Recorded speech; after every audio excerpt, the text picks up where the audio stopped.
আজ রাতে বাংলাদেশের বেশ কয়েকটি জেলা কালবৈশাখী ঝড়ে লণ্ডভণ্ড হতে চলেছে, এমনই কিন্তু জানাচ্ছে আবহাওয়া অধিদপ্তর। তো ফ্রেন্ডস, বাংলাদেশের কোথায় কোথায় কালবৈশাখী ঝড়ের সম্ভাবনা রয়েছে এই ভিডিওতে আপনাদেরকে বিস্তারিতভাবে জানিয়ে দেব। অবশ্যই ভিডিওটি শেষ পর্যন্ত দেখবেন। তার আগে আপনাদের কাছে ছোট্ট একটি রিকোয়েস্ট করছি, আপনি যদি আমাদের এই চ্যানেলটিকে এখনো পর্যন্ত সাবস্ক্রাইব করে না থাকেন, তবে এইরকমই নতুন নতুন ভিডিও সবার আগে দেখার জন্য অবশ্যই সাবস্ক্রাইব করে নেবেন। দেশের বিভিন্ন স্থানে গত 2 দিন ধরে বজ্রপাত ও ঝড় বৃষ্টি হচ্ছে। আজকের আবহাওয়ার পূর্বাভাসে বলা হয়েছে, রংপুর, রাজশাহী, ঢাকা, ময়মনসিংহ, খুলনা, বরিশাল, চট্টগ্রাম ও সিলেট বিভাগের কিছু কিছু জায়গায় অস্থায়ীভাবে দমকা হাওয়া ও বিদ্যুৎ চমকানো সহ বৃষ্টি অথবা বজ্রসহ বৃষ্টি হতে পারে।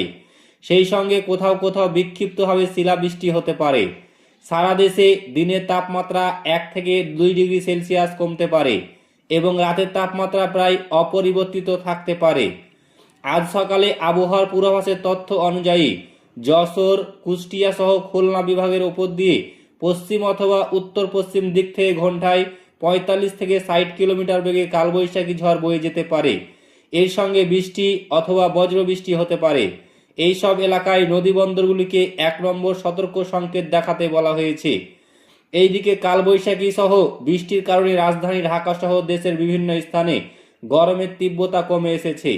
আজ সকাল 6টায় রাজধানী ঢাকার তাপমাত্রা ছিল 21.6 ডিগ্রি সেলসিয়াস, যা গতকাল একই সময় ছিল 22.8 ডিগ্রি।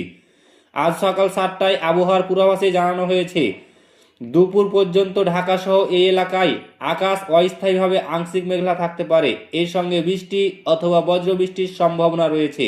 তো ফ্রেন্ডস, এই ছিল আবহাওয়া সংক্রান্ত বিগ ব্রেকিং নিউজ। ভিডিওটি ভালো লাগলে লাইক করবেন, শেয়ার করবেন এবং চ্যানেলটিকে অতি অবশ্যই সাবস্ক্রাইব করবেন।